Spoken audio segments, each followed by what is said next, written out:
Bienvenue dans les lectures de Miroir Mental. On va lire aujourd'hui un passage de Demandez et vous recevrez de Esther X. Vous possédez un être intérieur. Si vous êtes bel et bien l'être physique que vous voyez ici, dans votre environnement physique, vous êtes également bien plus que tout ce que vous ne percevez au moyen de vos yeux physiques. Vous êtes, en réalité, une extension de l'énergie de la source, non physique.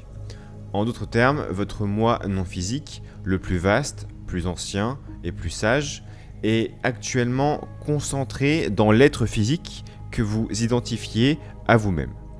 Nous nommons être intérieur la partie non physique de vous. Les êtres physiques se considèrent souvent comme pouvant être soit vivants, soit morts, et dans le prolongement de cette idée, admettent parfois qu'ils ont existé dans le royaume non physique avant de s'incarner dans leur corps physique, et qu'ils y retourneront après la mort.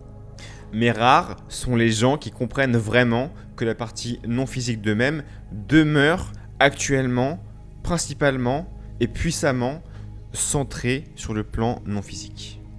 Tandis qu'une partie seulement de cette perspective se manifeste sur le plan physique et dans le corps physique actuel.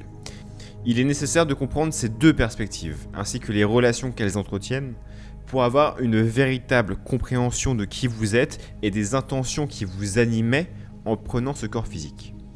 Certains nomment cette partie non physique le moi supérieur, ou l'âme, peu importe comment vous l'appelez. Ce qui compte avant tout est de reconnaître votre être intérieur et son existence. Car seule la compréhension consciente des relations entre vous et votre être intérieur vous permettra de bénéficier d'une guidance véritable. Nous ne sommes pas là pour changer vos croyances, mais pour vous remémorer les lois éternelles de l'univers, afin que vous puissiez délibérément devenir le créateur que vous aviez l'intention d'être. Car personne d'autre que vous n'attire le genre d'expérience que vous faites. C'est vous-même qui accomplissez tout cela.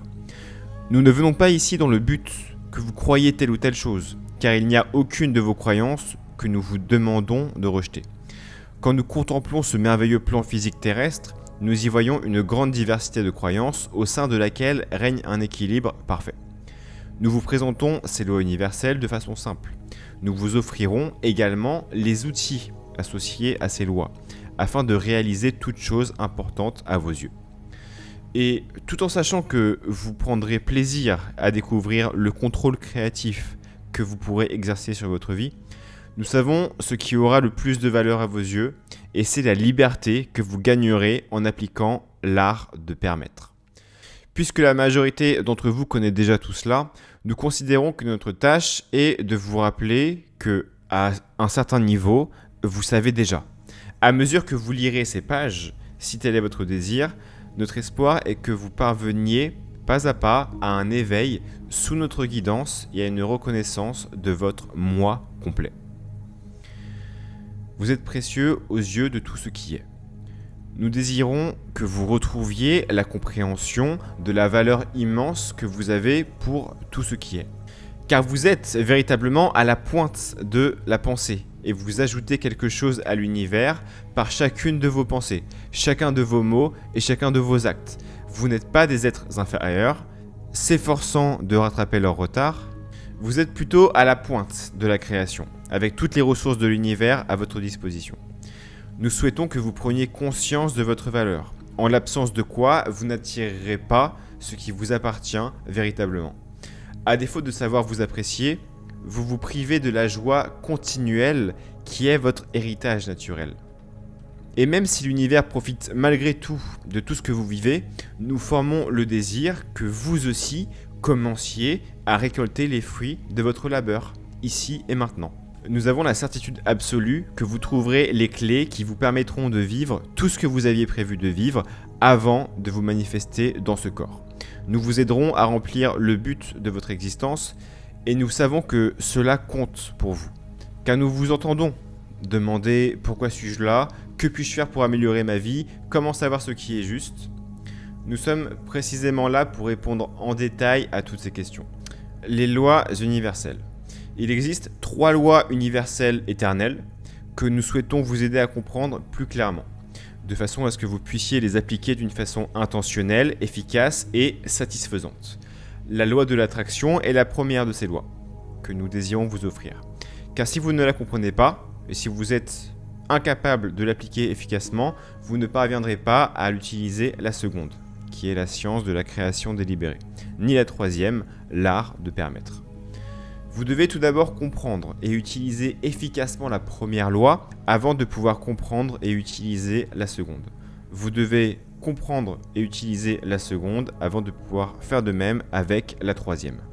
La première loi, la loi de l'attraction, énonce « ce qui est semblable attire à soi ce qui lui ressemble ».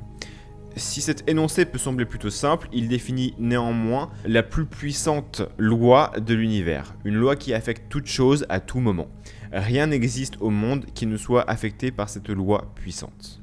La seconde loi, la science de la création délibérée, énonce « ce à quoi je pense et ce en quoi je crois ou espère advient ». En bref, vous obtiendrez ce à quoi vous pensez, que vous le vouliez ou non, et l'application délibérée de la pensée, tel est l'objet véritable de la science de la création délibérée. Car si vous ne comprenez pas et n'appliquez pas intentionnellement ces lois, vous risquez de créer malgré vous. La troisième loi, l'art de permettre, énonce « je suis ce que je suis, et je suis prêt à permettre à autrui d'être ce qu'il est. Quand vous serez prêt à permettre aux autres d'être ce qu'ils sont, même quand eux ne vous autorisent pas à être qui vous êtes, vous serez un permetteur. Mais il est peu probable que vous atteigniez ce niveau avant d'avoir tout d'abord compris comment vous attirez ce qui vous arrive. Ce n'est qu'après avoir compris que telle personne ne peut pas faire partie de votre expérience de vie à moins que vous ne l'y invitiez par la pensée ou par l'attention que vous lui portez, et que telles circonstances ne peuvent pas non plus se présenter dans votre existence sans que vous les y attiriez par vos pensées ou que vous les observiez, que vous deviendrez le permetteur que vous aspiriez à devenir au moment d'entamer cette manifestation de la vie.